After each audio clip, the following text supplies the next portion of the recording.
Zee TV news కి స్వాగతం. నా పేరు రమాగన్ రెడ్డి. ముందుగా ముఖ్యాంశాలు చూద్దాం. ఈజ్ ఆఫ్ జస్టిస్ వ్యవస్థతోనే సత్వర న్యాయం. ఇంటర్నేషనల్ మీడియేషన్ సదస్సులో హితవు పలికిన ముఖ్యమంత్రి Chandrababu Naidu.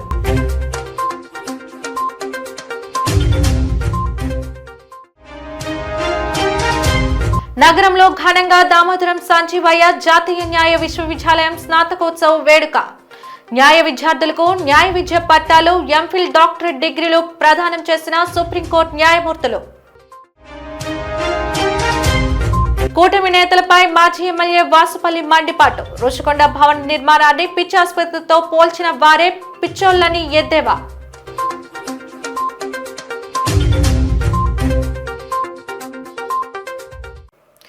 Is of justice వ్యవస్థతోనే సత్వర న్యాయం అందుతుందని ముఖ్యమంత్రి చంద్రబాబు నాయుడు వ్యాఖ్యానించారు. ఈ వ్యవస్థలో మీడియేషన్, ఆర్బిట్రేషన్ ప్రక్రియలే ముఖ్య భూమిక పోషిస్తాయని అన్నారు. ఈరోజు విశాఖలో జరిగిన ఇంటర్నేషనల్ మీడియేషన్ కాన్ఫరెన్స్ కు ముఖ్యమంత్రి చంద్రబాబు నాయుడు ముఖ్య అతిథిగా హాజరయ్యారు. సదస్సును ఉద్దేశించి ముఖ్యమంత్రి మాట్లాడుతూ ఆల్టర్నేటివ్ డిస్ప్యూట్ రెజల్యూషన్ ద్వారా న్యాయం అందరికీ అందుబాటులోకి రావడంతో పాటు వేగంగా, సమర్థవంతంగా చేరుతుందన్నారు. మీడియేషన్ అంశం భారత్కు కొత్త కాదని, తరాలుగా అందుబాటులో ఉందని తెలిపారు. పురాణాల్లో శ్రీకృష్ణుడు ఓ సమర్థవంతమైన మీడియేటర్గా వ్యవహరించారని ముఖ్యమంత్రి అన్నారు. గతంలో మన పూర్వీకులు, గ్రామ పెద్దలు సమర్థంగా మీడియేషన్ ప్రక్రియను నిర్వహించేవారని తెలిపారు. విశాఖపట్నంలో జ్యుడిషియల్, మధ్యవర్తిత్వ రంగాలపై చారిత్రాత్మక కాన్ఫరెన్స్ నిర్వహించడం సంతోషదాయకమన్నారు. ప్రజాస్వామ్యంలో భారతీయ న్యాయ వ్యవస్థ ఓ మూల స్తంభంగా అభివర్ణించారు. రాజ్యాంగపరమైన హక్కుల్ని, చట్టాల్ని కాపాడే అత్యంత కీలకమైన వ్యవస్థ. నిబద్ధతకు, నిష్పాక్షికతకు, పారదర్శకతకు పెట్టింది పేరని న్యాయ వ్యవస్థను కొనియాడారు. ఆల్టర్నేటివ్ డిస్ప్యూట్ రెజల్యూషన్ సిస్టమ్ రావాలని, సులభంగా ప్రజలకు అందుబాటులోకి తెచ్చేందుకు టెక్నాలజీని కూడా అందిపుచ్చుకోవాలని పిలుపునిచ్చారు. ఈజ్ ఆఫ్ జస్టిస్ ప్రక్రియలో భాగంగా వర్చువల్ హియరింగ్స్, ఈ ఫైలింగ్, మొబైల్ అప్డేట్స్ లాంటి సాంకేతికతను అమలు చేయాల్సి ఉందని ముఖ్యమంత్రి స్పష్టం చేశారు. ఈ కార్యక్రమానికి సుప్రీంకోర్టు న్యాయమూర్తులు justice Suryakant, justice PS Narasimha, AP high court ప్రధాన న్యాయమూర్తి జస్టిస్ ధీరజ్ సింగ్ ఠాకూర్, ఇతర న్యాయమూర్తులు, న్యాయ నిపుణులు హాజరయ్యారు. Judges, you are all watching. India is moving new technologies, high tech. Now we are taking advantage of it. For the last 1 year, we are able to mobilize $100 billion investment to Andhra Pradesh. Now, next month, Google is going to come here, and also TCS is already here, and also Cognizant is coming. With all these things, what today India is having, data centers, Visakhapatnam is going to have more than what India is having total data centers capacity. That is going to happen within 1 or 2 years' time. And also, we are going now Quantum Valley. America is having Silicon Valley. They are proud of it. India, we started recently Quantum Valley. First quantum computer is going to operate from Amaravati by January 1st. It is going to happen. We will be the 6th country in using Quantum Valley, quantum computing, and also having quantum computer. Even space technology, you are all aware. Earlier, by seeing TV, we used to enjoy and also inspire. Now we are starting Space City. America is having SpaceX. We are having Space City now. We are going to launch very soon private satellites from Space City. It is near Tirupati. Now, wars we are doing. Earlier we need more manpower. Now drones are enough. All technologies are going to happen. We are starting Drone City in Kurnool now for civilian applications and also defense applications. Electronic city, aerospace, these are all some of the areas we are going. Now what I wanted to emphasize here, we have to think alternative mechanisms also. Even in this, what I am requesting these organizers, and also under the guidance of Supreme Court and also Honorable Justice our Surikant Garu, they have to, and also our Narasimhan Garu, you have to guide alternative methods. Even to establish courts, that is one way, but how to create a mechanism with alternative disputes redressal mechanism. Even technology, how to use it, how to go about innovative way, all these things, I am confident they will work it out. Ultimately, this is the time, I can say we are all very inspiring time we are living. One example I will tell you, in my government, no citizen can come to office. Around 700 services we are delivering through WhatsApp governance from his home. All data, historical data is available. We are capturing all the data with Government of India, Government of Andhra Pradesh, and also AI tools are available. Quantum computing is available. Real-time data we can collect through satellite, drone, CCTV camera, IoT, wearables, all these things if you can collect, even through artificial intelligence, if you can apply, we can guide them real time. Anakapalli SR Sankaran సమావేశ మందిరంలో పాఠశాల విద్యాశాఖ ఆధ్వర్యంలో జిల్లా స్థాయి గురు పూజోత్సవం కార్యక్రమం ఘనంగా నిర్వహించబడింది. వేడుకకు ముఖ్య అతిథిగా హోంమంత్రి వంగలపూడి అనిత విచ్చేశారు. ఆమెతో పాటుగా అనకాపల్లి జిల్లా కలెక్టర్ విజయ్ కృష్ణన్, అనకాపల్లి ఎమ్మెల్యే కొనతాల రామకృష్ణ, రాష్ట్ర urban finance and infrastructure development corporation chairman Peela Govinda Satyanarayana తదితర కూటమి నేతలు, ఉన్నతాధికారులు పాల్గొన్నారు. కార్యక్రమాన్ని ఉద్దేశించి హోంమంత్రి మాట్లాడుతూ ముందుగా గురువులందరికీ ఉపాధ్యాయ దినోత్సవ శుభాకాంక్షలు తెలిపారు. విద్యార్థులను మంచి పౌరులుగా మార్చేది విద్య అయితే ఆ విద్యను చేరువ చేసే ఉపాధ్యాయులు దైవంతో సమానమని అభివర్ణించారు. టీచర్స్కు సమాజంలో గౌరవం ఇవ్వాలని అన్నారు. పిల్లల జీవితాలకు రాజకీయాలకు ముడిపెట్టవద్దని మంత్రి లోకేష్ పదే పదే చెబుతారని, గత ప్రభుత్వంలో పిల్లల బ్యాగులు, బట్టలపై కూడా జగన్ ఫోటోలు ఉండేవని ఎద్దేవా చేశారు. ఎన్డీఏ ప్రభుత్వంలో మాత్రం పిల్లల బ్యాగులు, బట్టలపై సర్వేపల్లి రాధాకృష్ణ ఫోటోలు ముద్రించి నూతన శకానికి తెరలేపామని ఆమె పేర్కొన్నారు. పిల్లలకు చదువులు భారంగా ఉండకూడదని, వినోదంగా, సంతోషంగా ఉండాలని హితవు పలికారు. ఉపాధ్యాయులే విద్యార్థులను ఉన్నత పౌరులుగా తీర్చిదిద్దాలని సూచించారు. చెప్పాలి అన్న దాని మీద కూడా చాలా ఎక్కువగా కాన్సన్ట్రేషన్ చేయాల్సిన అవసరం ఉంది. ఎందుకంటే పిల్లలు ఈ రోజు ఇంతకు ముందు మీరు నేను చదువుకున్న టైంలో అయితే సోషల్ మీడియా లేదు, ఫోన్లు లేవు, ఏమీ లేవు. ఇంట్లో స్కూల్లో టీచర్ చెప్పింది, ఇంట్లోకి వెళ్ళేసరికి అమ్మ నాన్న చెప్పింది అంతే. కానీ ఈరోజు ఎక్కువ టైం మీ దగ్గర స్పెండ్ చేసిన అంతకన్నా ఎక్కువ టైం బయటకు వచ్చి మొబైల్స్లో ఎక్కువగా ఉండే పరిస్థితి కనిపిస్తాము. సో నేనేమంటానంటే దయచేసి దానికి కూడా ఈ రోజుల్లో చాలామంది నేను చూసాను, చాలామంది ఆ పరంగా కూడా ఎక్కువ మొబైల్ యూజ్ చేయకుండా, లేకపోతే ఎక్కువగా బుక్స్ చదివేదానికి, కొంచెం కాన్సన్ట్రేట్ చేసేదానికి చాలామంది ఈ రోజుకి కూడా ప్రయత్నాలు చేస్తున్నారు. నేను ఒకటే కోరుకుంటున్నా, మన ఒక భవిష్యత్తు, ఒక జనరేషన్ మీ చేతిలో ఉంది. ఈరోజు గవర్నమెంట్ పరంగా తీసుకోవాల్సిన ప్రతి నిర్ణయాలు కూడా మేము తీసుకుంటున్నాం. ఈరోజు మీ అర్థం తెలుసుకోవాలి, లాస్ట్ 5 సంవత్సరాల్లోనే కూడా ఒక డిఎస్సి కూడా మనం ఈరోజు చేసుకోలేకపోయాం. మీకు విషయం తెలుసా, నేను చాలా ప్రౌడ్గా చెప్తాను. 2002 డిఎస్సి చంద్రబాబు నాయుడు గారి హయాంలోనే, ఆ చంద్రబాబు నాయుడు గారు ఇచ్చిన డిఎస్సిలోనే నేను ఇచ్చాను. హ్యాపీగా చెప్పు. నేను చాలా సందర్భాల్లో చెప్పాను. అప్పుడు చంద్రబాబు నాయుడు గారు సీఎంగా ఉండేటప్పుడు డిఎస్సి నోటిఫికేషన్లో అప్పుడు నేను టీచర్. మళ్ళీ ఇప్పుడు చంద్రబాబు నాయుడు గారి మంత్రివర్గంలో నేను మంత్రిని. ఎంతమందికి వస్తుందండి అదృష్టం? అందుకే అనుకుంటుంటాను ఒకసారి, ఐఎమ్ సో బ్లెస్డ్. దీనికి ఎంతోమందికి టీచర్గా భవిష్యత్తుని తీర్చిదిద్దిన గురువే నాకు తండ్రి అయినందుకు నేను నిజంగా ఈ సందర్భంగా మా నాన్నగారికి కూడా ప్రత్యేకంగా నేను ధన్యవాదాలు చెప్పాలి. మీ అందరి తరపున మా నాన్నగారికి స్పెషల్ థ్యాంక్స్ కూడా చెప్పాలి. విశాఖలో ఒక ప్రైవేట్ హోటల్లో నిర్వహించిన దామోదరం సంజీవయ్య జాతీయ న్యాయ విశ్వవిద్యాలయ స్నాతకోత్సవం వేడుక అత్యంత ఘనంగా జరిగింది. 5 బ్యాచ్ల న్యాయ విద్యార్థులకు న్యాయ విద్య పట్టాలు, ఎంఫిల్ డాక్టరేట్ డిగ్రీలను వేడుకకు ముఖ్య అతిథులుగా పాల్గొన్న సుప్రీంకోర్టు న్యాయమూర్తులు justice Suryakant, justice JK Maheshwari, justice PS Narasimha, రాష్ట్ర హైకోర్టు ప్రధాన న్యాయమూర్తి జస్టిస్ ధీరజ్ సింగ్ ఠాకూర్లు ప్రదానం చేశారు. వారితో పాటుగా రాష్ట్ర హైకోర్టు న్యాయమూర్తులు justice P V Jyothirmayi, justice Krupasagar, justice Somayajulu, justice Nayanala Jayasurya, high court పూర్వ న్యాయమూర్తులు ఏవి శేషసాయిలు పాల్గొని విద్యార్థులకు ఉపయుక్తమైన సూచనలు తెలియజేస్తూ ప్రసంగించారు.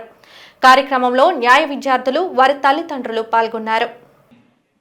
Your law degree has certified your intellect, but your career will be a testament of your character. The most vital asset you will build in your reputation for unwavering integrity.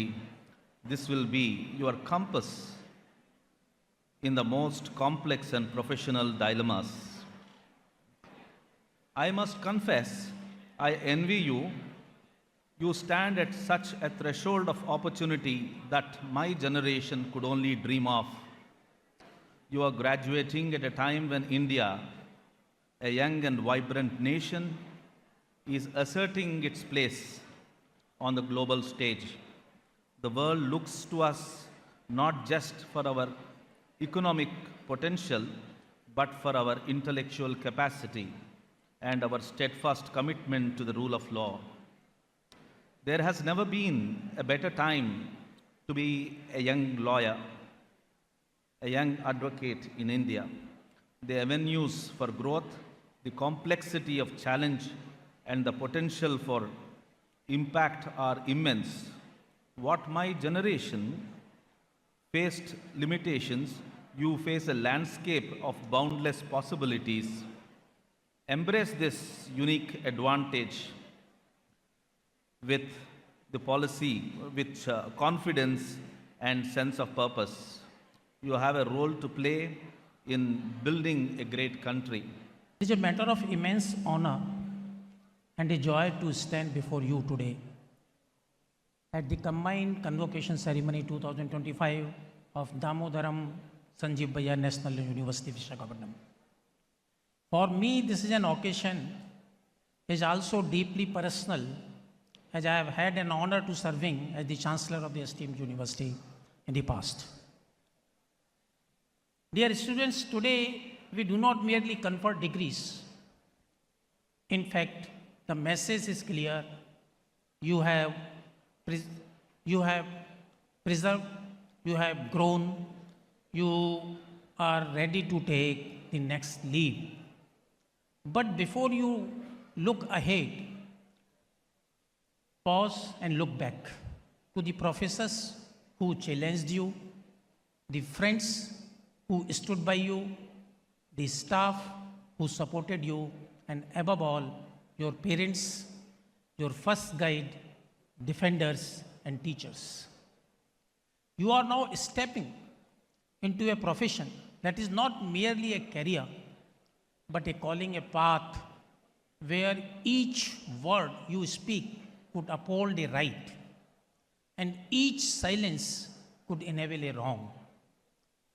Allow me to share few lines of the famous poem Invictus by William Ernest Henley. It matters not how straight the gate, how charged with punishments the scroll. I am the master of my fate, I am the captain of my soul. These lines are timeless reminder that no matter how difficult the path or severe the consequences, we retain command over our destiny. There are many ready-made molds, but if they do not fit you, have the courage to break them and make your own. Let your journey be your own. The study of law is unlike any other discipline. In most fields, you are taught to understand the world as it is. In law, you are trained to imagine and shape the world as it ought to be. And so I ask you, when you enter in a courtroom, in your future, do not look at your client as a case file. Gajuwaka MVR కళాశాలలో ఉపాధ్యాయ దినోత్సవ వేడుకలు ఘనంగా నిర్వహించారు. ఈ కార్యక్రమానికి ముఖ్య అతిథిగా Telugu Desam party రాష్ట్ర అధ్యక్షులు గాజువాక ఎమ్మెల్యే పల్లా శ్రీనివాసరావు హాజరయ్యారు. ఈ సందర్భంగా పల్లా శ్రీనివాసరావు మాట్లాడుతూ సర్వేపల్లి రాధాకృష్ణ ఉపాధ్యాయ వృత్తి చేస్తూ అంచెలంచెలుగా ఎదిగి చివరికి దేశంలో ప్రథమ పౌరుడి స్థానమైన రాష్ట్రపతి స్థానాన్ని చేపట్టి ఉపాధ్యాయ వృత్తికి వన్నె తెచ్చారని కొనియాడారు. అలాగే ఈనాటి ఉపాధ్యాయులు విద్యార్థులు ఆయన్ని ఆదర్శంగా తీసుకుని తమ జీవితంలో ఎదగాలని కోరారు. కార్యక్రమంలో విశిష్ట అతిథిగా మాజీ వైస్ ఛాన్సలర్ ప్రొఫెసర్ నాగేశ్వరరావు, కళాశాల చైర్మన్ రామారావు, అధ్యాపకులు, విద్యార్థులు పాల్గొన్నారు.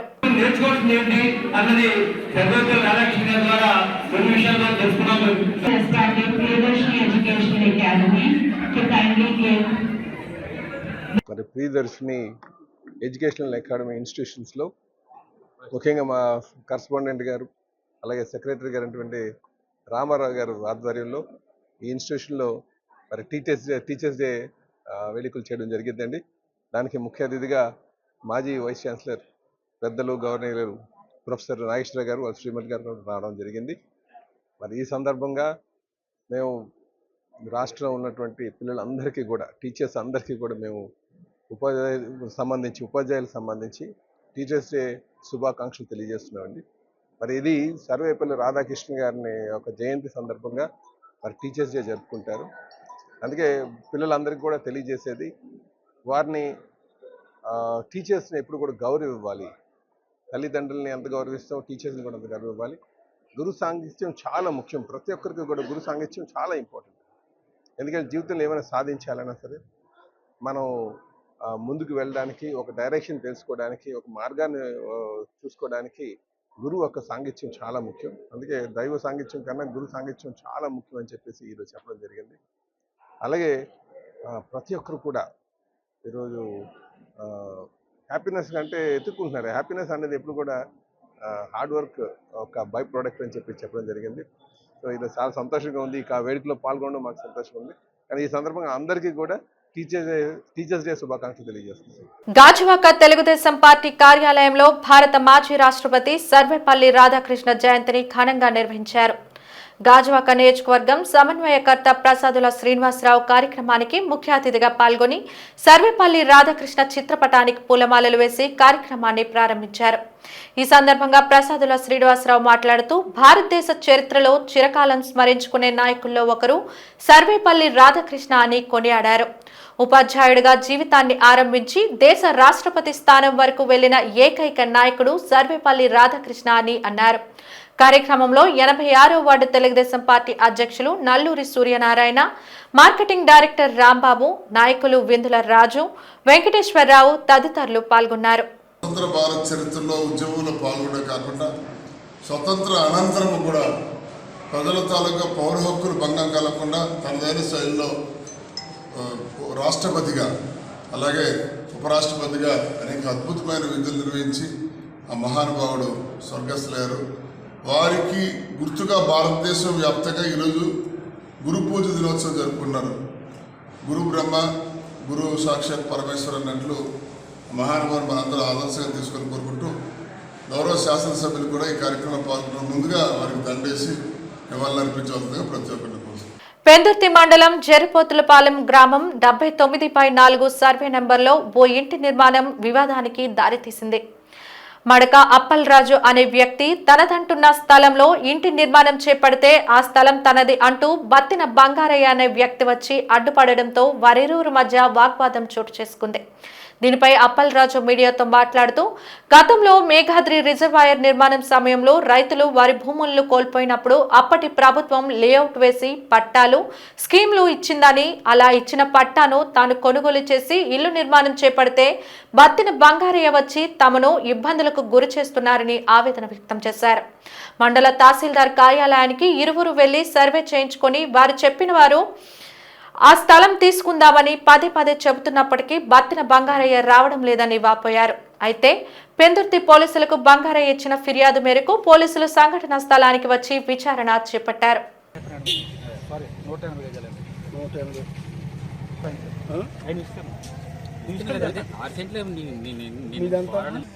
ఇప్పుడు సింపుల్ మ్యాటర్ అండి. సీఏ గారి దగ్గరికి వెళ్ళండి, సీఏ గారు 180 గజాల కొంచెం సమస్య అండి. ఇది లేఅవుట్ ఇప్పుడు 1982లో వేసిన లేఅవుట్. ఈ లేఅవుట్ కూడా ఎలాగంటే మాకు మేఘాల రిజర్వాయర్లో భూములు పోయాయి. భూముల బదులుగా ఇక్కడ భూములు ఇచ్చారు. ఇది రిహాబిలేషన్ ఫ్లాట్లు అనమాట. గత 40 ఏళ్ళగా కమలీలు అందులో ఉండేవి. ఇప్పుడు ఆ కమలీలు తీసి డాబేలు కట్టుకుంటున్నాం. ఇప్పుడు 50 సంవత్సరాల కిందట ఎవరో వచ్చి ఈ భూమి మాదని చెప్పి మమ్మల్ని ఆపుతున్నారు అనమాట. అయినా సరే వాళ్ళని గౌరవించి, డిపార్ట్మెంట్ గౌరవించి ఒక 6 నెలలు ఆగాను నేను. సరే మీదైతే నిరూపించి ఉంచి 6 నెలలు వాళ్ళు టైం ఇచ్చి అయితే ఇప్పటివరకు వాళ్ళు ఏ కాగితాలు తెచ్చుకోలేదు. నా దగ్గర బిఫోర్ ఉన్న కూలీలు కమలీలు ఉన్నాయి, అట్లా ఇంటి పనులు ఉన్నాయి, 2 పట్టాలు ఉన్నాయి. ఇప్పుడు ఎంఆర్ఓ గారు కానీ కలెక్టర్ అందరూ ఆర్డర్ తెచ్చుకొని స్టార్ట్ చేసుకుంటాను.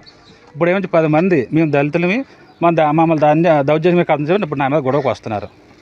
ఇప్పుడైనా చెప్తాను మీడియా ముఖంగా, ఆ ప్లేస్ మీదని మీరు నేర్పించినట్టయితే నేను ఎలా ఇటు బిడ్డ పట్టుకెళ్ళి వదిలేసి వెళ్ళిపోతాను. నేను గ్రామ సర్పంచ్ని, 10 మంది న్యాయం చేసి తప్పించి అన్ని చేసి అనేది కాదు. దయచేసి ఈ విషయమే పోలీస్ స్టేషన్ ఫిర్యాదు ఇచ్చాను, ఎంఆర్ఓ ఫిర్యాదు ఇచ్చాను, కలెక్టర్కు ఫిర్యాదు పెట్టాను. దీనివల్ల సర్వే రిపోర్ట్లు కూడా అందరూ సబ్మిట్ చేశాను. వీళ్ళకి ఏమైనా ఇబ్బంది ఎంఆర్ఓ చెక్ చేసుకుంటే ఎంఆర్ఓస్కి వెళ్ళమంటున్నారు, సైట్ మీదకి వచ్చి ఆపుతామంటున్నారు. ఇది ఎంతవరకు న్యాయమండి? మనకి ఏ ఇబ్బంది జరిగినా స్టేషన్కి వెళ్తాం, ఎంఆర్ ఆఫీస్కి వెళ్తాం, కలెక్టర్ ఆఫీస్కి వెళ్తాం. అక్కడ రమ్మంటారు ఆర్ఆర్టీలు. మీరు పని మనం దౌర్జన్యం చేస్తున్నారు. సర్వే నెంబర్ 80/1 ఆయన ఆరోపిస్తున్నారు. అది పూర్తిగా తప్పండి. Survey number 79/4 survey number. ఇది జరిపోతున్న గ్రామం లేఅవుట్ ప్లేస్ అనమాట. ఇది మీ ఊరు కూడా కనిపిస్తుంది అంతా. ఊరు సెంటర్లోనే వచ్చి ఇంకో విషయం, వాళ్ళు ఎకరం 40 సెంటుని వస్తున్నారు అనమాట. ఇక్కడ ఎకరం 40 భూమి ఎక్కడ ఉందండి? 180 గజాల మీదకి వచ్చి మాకు ఎకరం 40 సెంటు మా భూమిని వస్తున్నారు. ఇక్కడ అంత భూమి ఎక్కడ ఉంది చెప్పండి? ఇప్పుడు నిజంగా ముందు తీసుకొని ఇచ్చేస్తాను కదనట్లేదు. ఒకరు కొట్ట మాది కొట్టాలండి. ఆ ఎంఆర్ఓ గారు కలెక్టర్ గారు వచ్చి అటు నిర్ధారణ చేసి భూమి అల్లని చెప్తే ఇప్పుడే వదిలేసి వెళ్ళిపోతుంది. అది మేము ఒకటే కాదు, మొత్తం ఊరే ఖాళీ చేసి వెళ్ళిపోవాలి. ఇది ఎంతవరకు అంటే చెప్పండి మీరే. 1982లో లేఅవుట్ ఏంటి, ఇప్పుడు వచ్చి మాదని పేర్చి పెట్టడం ఏంటి? ఇది చాలా తప్పు నిర్ణయం కదండి. అందువల్ల ఏంటంటే మీరేమో తెలియజేసింది ఏంటంటే ఒక లాల్ద నిరూపణ అయితే నేను అలా ఇటు బెడ కూడా పట్టుకొని వదిలేసి వెళ్ళిపోతాను. దయచేసి మా గ్రామస్తులు ముందే భూములు కోల్పోయి ఉన్నాం. ఇక్కడ మేఘాలలో భూమి పోయింది, ఆ భూమి ఇచ్చి ఢిల్లీ కట్టుకున్నాం మేము. ఇక్కడికి వచ్చి వీళ్ళు ఇలా ఇబ్బంది పెడితే మేము ఇక్కడ జనాలు రైతులు ఏమైపోవాలండి? ఒకసారి మీడియాలో కూడా ఆలోచించి ఆఫీస్కి తీసుకెళ్ళి వెళ్తున్నాయి అందుకే న్యాయం చేయండి. 35వ వార్డు పూర్ణ మార్కెట్ దరి వెలిసిన విశాఖ నగర ప్రజల ఆరాధ్య దేవత భక్తుల పాలిట కొంగు బంగారం శ్రీ దుర్గాలమ్మ ఆలయానికి మాజీ ఎమ్మెల్యే దక్షిణ నియోజకవర్గ వైసీపీ సమన్వయకర్త వాసుపల్లి గణేష్ కుమార్, ఆయన కుమారుడు వాసుపల్లి సాకేత్తో కలిసి 50,000 విలువ గల ఏసీ వితరణ చేశారు. దక్షిణ నియోజకవర్గ వైసీపీ శ్రేణులతో కలిసి అమ్మవారిని దర్శించుకుని ప్రత్యేక పూజలు చేశారు. అనంతరం ఆలయ నిర్వాహకులకు 2 టన్నుల సామర్థ్యం కలిగిన సామ్సంగ్ ఎయిర్ కండిషన్ ను భక్తుల సౌకర్యార్థం కుమారుడు సాకేత్ చేతుల మీదుగా బహుకరించారు. వాసుపల్లి గణేష్ కుమార్ మీడియాతో మాట్లాడుతూ శ్రీ దుర్గాలమ్మ అమ్మవారి ఆశీస్సులు ప్రజలందరి మీద ఉండాలని కోరుకుంటూ పూజలు చేశామన్నారు. దక్షిణ నియోజకవర్గం ప్రజల ఆరాధ్య దైవం శ్రీ దుర్గాలమ్మ నమ్మిన భక్తులకు వరాలిచ్చే శాంత రూపంలో, దుర్బుద్ధితో చేసేవారికి ఉగ్ర రూపంలో దర్శనమిస్తారన్నారు. 2 సార్లు ఎమ్మెల్యేగా అమ్మవారి ఆశీస్సులతో ప్రజలకు సేవ చేశానని వాసుపల్లి అన్నారు. కార్యక్రమంలో వైఎస్ఆర్సీపీ వార్డు అధ్యక్షులు, అనుబంధ సంఘాల అధ్యక్షులు, వైఎస్ఆర్సీపీ సీనియర్ నాయకులు, కార్యకర్తలు పాల్గొన్నారు. మంచి రోజులు ఇచ్చినటువంటి ఈ దుర్గాలమ్మ అమ్మవారు ఏ కష్టమైనా సరే చెప్పుకుంటే విని ఒక రోజులోనే ఆ కష్టాన్ని తొలగించినటువంటి ఈ దుర్గాలమ్మ అమ్మవారు చల్లని తల్లి. మనం ఏ రకంగా చూస్తే ఆ అమ్మవారు మనసులో కల్మషం లేకపోతే ఆ అమ్మవారేమో శాంతి రూపంలో కనిపిస్తారు. మన మనసులో కల్మషం ఉంటే విశ్వరూపంలో కనిపిస్తారు. ఆ సింహం ఉగ్ర రూపంలో ఆ అమ్మవారు మన ముందునే ప్రత్యక్షమైనట్లు కనిపిస్తారన్నమాట. నన్ను 2 సార్లు ఎమ్మెల్యే చేసి ఈ విశాఖపట్నం ప్రజలతో మన్నలు పొందించినటువంటి మా దుర్గాలమ్మ అమ్మవారికి ఈరోజు మా తనయుడు గోవింద్ సాకేత్ వారి మొక్కు ప్రకారంగా ఈరోజు ఒక ఏసీ, శాంసంగ్ ఏసీ 2 టన్స్ ఒక 50,000 ఖరీదు చేసిన ఏసీ గర్భాలయంకి ఈరోజు డొనేట్ చేయడం జరిగింది. ఎందుకంటే వేలాది భక్తులు వస్తూ ఉంటారు ప్రతి శుక్రవారం కూడా. మరి ఆ భక్తుల సౌకర్యార్థం ఈ యొక్క ఏసీని మనమేమో డొనేట్ చేయడం జరిగిందని చెప్పి తెలియజేసుకుంటున్నాను. మా కనకారెడ్డి గారు ఎప్పుడు చెప్తా ఉంటారు, సార్ ఇక్కడ భక్తులకి మనం ఏదైనా చేస్తే బాగుంటుంది అని ప్రతిసారి దర్శనం చేసుకున్నాడు మా కనకారెడ్డి గారు, విష్ణు గారు చెప్తా ఉంటారు. దాన్ని నిలబెట్టుకోవడం, అలాగే అమ్మవారి ఆశీస్సులు ఎల్లప్పుడూ అందరికీ మీద ఉండాలని చెప్పేసి, ముఖ్యంగా ఈ విశాఖపట్నం 35వ వార్డు ప్రజలందరిపైన ఆ అమ్మవారి ఆశీస్సులు ఉండాలని చెప్పేసి మరీ కూడా ప్రార్థిస్తా ఉన్నాను. ఇదిలా ఉండగా ఇటీవల ఒక కార్యక్రమంలో గోవా గవర్నర్ అశోక్ గజపతిరాజు చేసిన వ్యాఖ్యలను వాసుపల్లి ఖండించారు. రుషికొండ భవనం నిర్మాణం వెనుకున్న ఆంతర్యం తెలియక దానిని పిచ్చాసుపత్రితో పోల్చడం దారుణమంటూ ఆగ్రహం వ్యక్తం చేశారు. వారు అనుకుంటున్న పిచ్చాసుపత్రిలో త్వరలో చేరబోయేది కూటమి నేతలేనని సెటైర్ల వర్షం కురిపించారు. సిగ్గుందా? నేను గోవా మినిస్టర్ అడుగుతాను, ఇప్పుడు వరకు మీ మీద గౌరవం ఉండేది, నువ్వు ఎప్పుడైతే ఆ మాట అన్నావో నీ మీద గౌరవం పోయింది. సింగిల్గా మాట్లాడుతున్నావు అన్నమాట. నీ ఏజ్కైనా సరే మేము రెస్పెక్ట్ పోగొట్టుకున్నారన్నమాట. ఎందుకు నేను చెప్తా ఉన్నానంటే 17 మెడికల్ కాలేజెస్ నిర్మాణం చేసి సుమారు ఇప్పటికే ఈ 2 సంవత్సరాల్లోనే మన ఆంధ్ర రాష్ట్రం పిల్లలకి 2500 మెడికల్ సీట్లు వచ్చి ఉండేవి అన్నమాట. ఈ చంద్రబాబు నాయుడు, ఈ లోకేష్, ఈ పవన్ కళ్యాణ్ దాని వాల్యూ తెలియక, మెడికల్ కాలేజ్ ఇన్స్టిట్యూట్స్ యొక్క వాల్యూ తెలియక సీట్లు ఏమో తీసుకోకుండా ప్రతి ఒక్క రాష్ట్రం కూడా మాకు మెడికల్ కాలేజ్ కావాలని చెప్పేసి నేషనల్ కౌన్సిల్ ఆఫ్ మెడికల్ ఇన్స్టిట్యూట్స్ని ఏమో కోరుకుంటున్నాయి. మోడీ గారిని వెళ్ళి పదే అడిగి తెచ్చుకుంటున్నాయి. అలాంటిది 17 మెడికల్ కాలేజీలు, 10 మెడికల్ కాలేజ్ ఆల్రెడీ అడ్మిషన్స్ ఈ సంవత్సరంకి అయిపోతే 2500 సీట్లు వచ్చినాయి అన్నమాట. అవి పీపీపీ మోడ్లోనేమో నువ్వు చేస్తా ఉన్నావు. ఎవరు పిచ్చోళ్ళు? ప్రజల్ని పిచ్చోళ్ళు చేస్తున్నారు, మీరు పిచ్చోలే. ఎందుకంటే ఈరోజు ఫీజు కట్టుకోలేని వాళ్ళు ఎంతోమందికి ఈ మెడికల్ సీట్లు వచ్చి ఉండేవి. మొన్ననే సిబిఐ ఆల్ ఓవర్ ఇండియాలోనేమో ఎంక్వైరీ చేసి ఒక రిపోర్ట్ ఇచ్చిందన్నమాట. All the medical colleges are హవాలాలో మనీ తీసుకొస్తా ఉన్నాయి.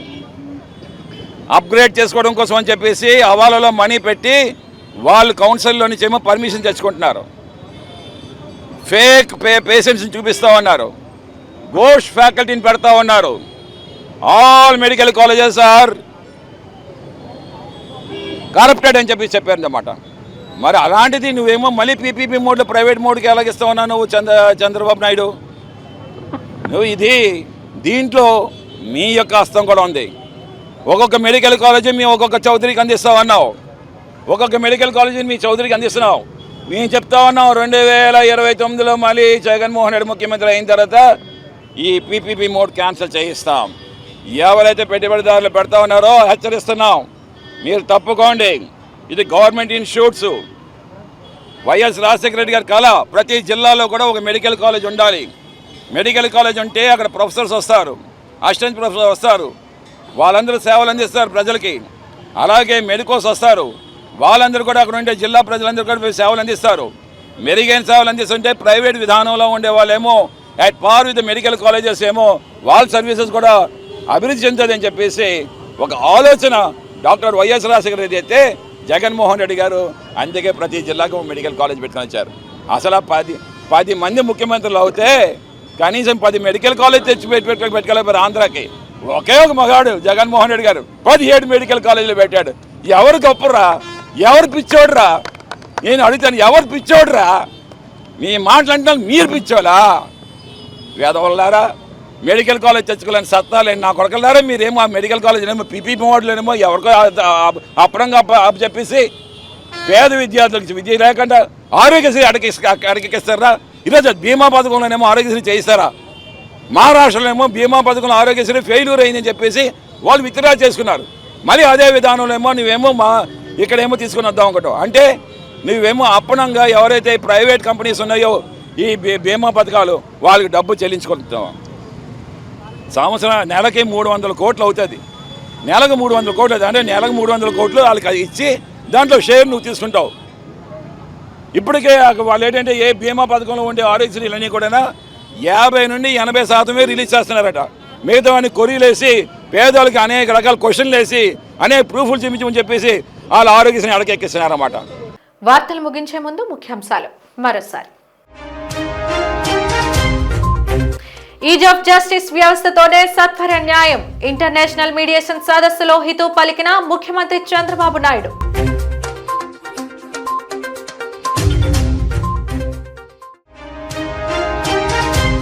నగరంలో ఘనంగా దామోదరం సంజీవయ్య జాతీయ న్యాయ విశ్వవిద్యాలయం స్నాతకోత్సవ వేడుక. న్యాయ విద్యార్థులకు న్యాయ విద్య పట్టాలు, ఎంఫిల్, డాక్టరేట్ డిగ్రీలు ప్రదానం చేసిన సుప్రీంకోర్టు న్యాయమూర్తులు.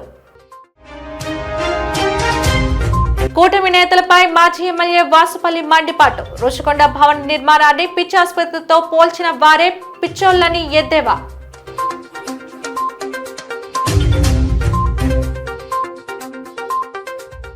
జీటీవీ న్యూస్ ఇంతటితో సమాప్తం. నమస్కారం.